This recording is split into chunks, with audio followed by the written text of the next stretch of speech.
The unveiling at the Vandergelt Gala. The Grand Vandergelt ballroom shimmered, a breathtaking spectacle of opulence and refinement. Crystal chandeliers, like frozen fireworks, cast a warm, golden light across the impeccably dressed attendees of the high society charity gala. The air hummed with the low murmur of practiced elegance, the clinking of champagne flutes, and the hushed conversations that formed a symphony of wealth and influence. Among this sea of privilege stood Dr. Lena Hansen, a woman who commanded attention not only for the striking emerald gown that draped elegantly around her statuesque figure and the radiant smile that usually graced her lips, but also, undeniably, as one of the few black women present in the room. Lena had earned her place amongst this elite. Her groundbreaking research in astrophysics, specifically her work on the enigmatic nature of dark matter, had garnered international acclaim, positioning her at the forefront of her field. Tonight, she was a guest of honor, invited to speak about the very foundation her current endeavors would significantly support: the promotion of STEM education for underprivileged youth, a cause deeply resonant with her own journey. For years, Lena had navigated the predominantly white and often subtly biased landscape of academia. Her sheer brilliance and unwavering dedication had consistently allowed her to rise above the implicit and, at times, explicit prejudices she encountered. Yet, tonight carried a different weight, an almost palpable undercurrent of unease that she couldn't quite decipher, a prickling sensation beneath the veneer of polite smiles and sophisticated small talk. As the evening unfolded, Lena moved through the ballroom with grace and poise, engaging in polite conversation with various attendees. Her sharp intellect and articulate insights were evident in every interaction, leaving a trail of impressed nods and genuine interest in her wake. However, a noticeable shift in the atmosphere occurred when Mr. Alastair Finch, a notorious real estate magnate whose reputation for abrasive pronouncements and old-money arrogance preceded him, approached her. His eyes, sharp and dismissive, conducted a slow, insolent survey of her attire, lingering with a sneer on the rich fabric of her gown before finally settling on the delicate diamond necklace that adorned her décolletage, a cherished gift from her late grandmother, a woman whose quiet strength and unwavering belief in Lena's potential had been a constant source of inspiration. Rather ostentatious for a guest, wouldn't you agree? Finch remarked, his voice dripping with a condescending drawl that sliced through the nearby chatter, causing a sudden hush to fall over the small group surrounding them. A visible ripple of unease spread through the assembled guests, their polite smiles freezing into expressions of discomfort. Lena's own smile wavered momentarily, but she lifted her chin and met his gaze directly, refusing to be intimidated. "This necklace holds significant sentimental value, Mr. Finch," she replied, her voice calm and steady, yet with an underlying firmness that hinted at the steel beneath her polished exterior. Finch scoffed, the sound harsh and unpleasant in the otherwise refined atmosphere. Sentimental, or perhaps acquired through less reputable means? The implication hung heavy in the air, a blatant and deeply offensive accusation steeped in the most insidious of racist stereotypes. The insinuation that a black woman's success and adornments must be the result of something illicit. Gasps echoed softly around them, and Lena felt a flush of heat rise up her neck, her carefully constructed composure threatening to crumble under the sheer weight of his blatant disrespect and the collective gaze of the onlookers. Before Lena could formulate a response, Finch pressed his advantage, his voice rising slightly, drawing the attention of more guests.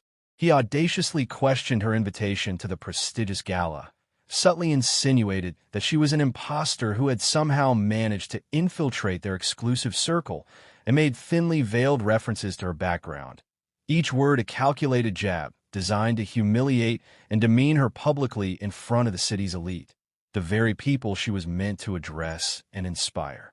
The warmth of the ballroom suddenly felt icy, the admiring glances she had received earlier replaced with uncomfortable and, in some cases, openly judgmental stares. Lena stood frozen, the weight of centuries of prejudice, the insidious assumptions and ingrained biases pressing down on her like a physical burden. Just when the suffocating silence felt unbearable, a figure began to move through the stunned and murmuring crowd. It was Mr. Julian Vandergelt himself, the evening's host, a man whose legendary philanthropy was matched only by the vastness of his old-world fortune and the quiet authority he commanded within their social strata. He approached Lena and Finch, his usually affable expression unreadable, his eyes narrowed with an intensity that made the surrounding guests hold their breath, anticipating a swift reprimand, perhaps even the immediate ejection of the disruptive Mr. Finch. "Alistair," Vandergelt began, his voice surprisingly gentle, yet carrying a distinct undercurrent of authority that silenced the remaining whispers. "I believe you have made a grave error in judgment." Finch smirked, clearly confident that Vandergelt, a man of his own social standing, would ultimately side with him, upholding the unspoken rules of their privileged world. "I am merely voicing what I suspect many others here are thinking, Julian. One doesn't typically encounter individuals such as her adorned in such conspicuously expensive jewelry at these esteemed events." Vandergelt's gaze hardened, the earlier gentleness vanishing, replaced by a flicker of something akin to profound disappointment. "You mistake Dr. Hansen's inherent grace and dignity for something less, Alistair. And more importantly, you fundamentally misunderstand the very purpose and spirit of this evening."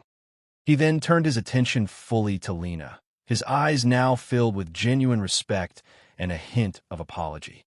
"Dr. Hansen, please accept my sincerest apologies for this inexcusable and frankly boorish behavior."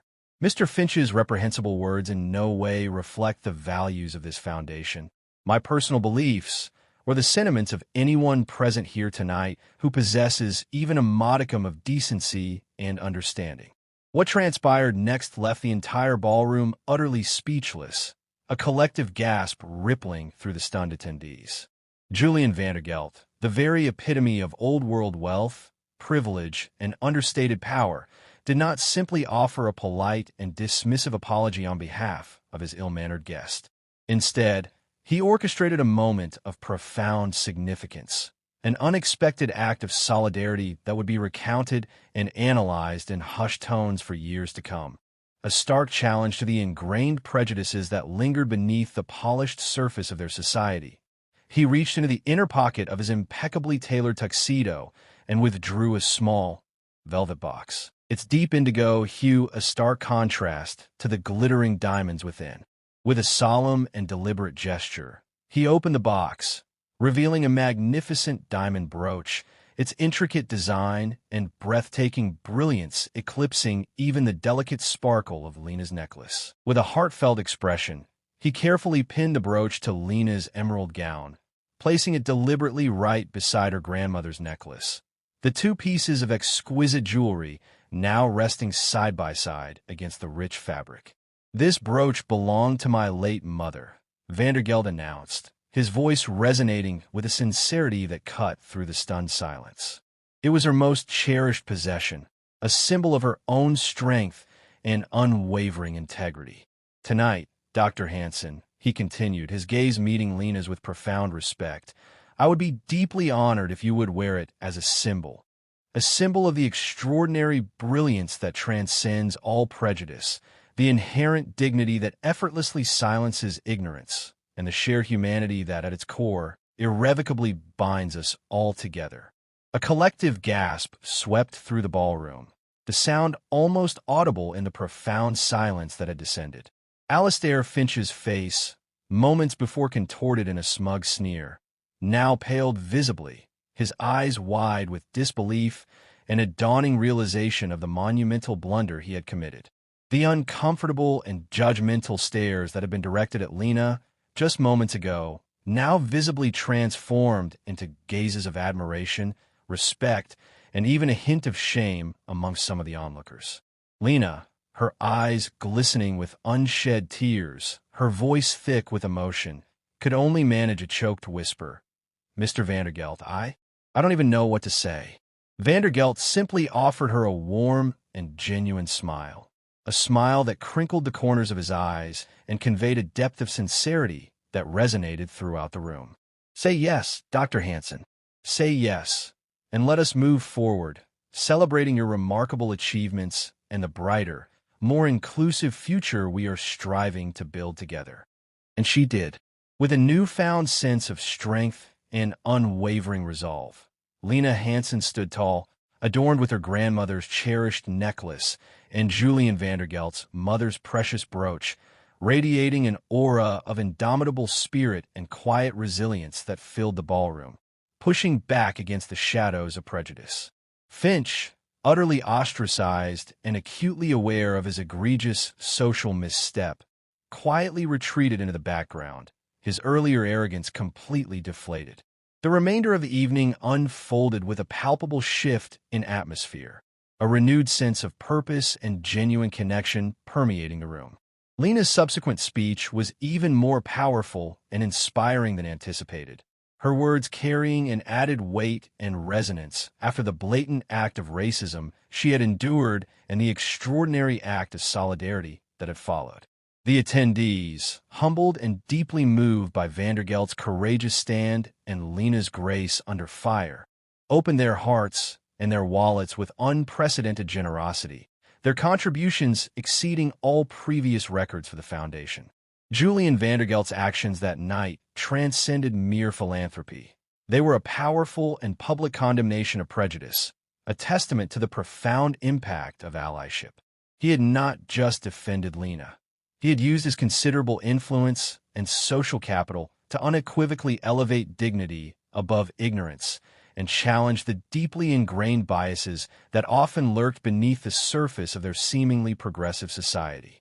He had demonstrated that true wealth lay not in material possessions or social standing, but in the moral courage to stand up for what is right, even when it meant defying the unspoken norms of their exclusive world. The story of the Vandergelt Gala became a legend within those circles and beyond, a potent and enduring reminder that even in the most exclusive enclaves of society, the insidious fight against racism was far from over.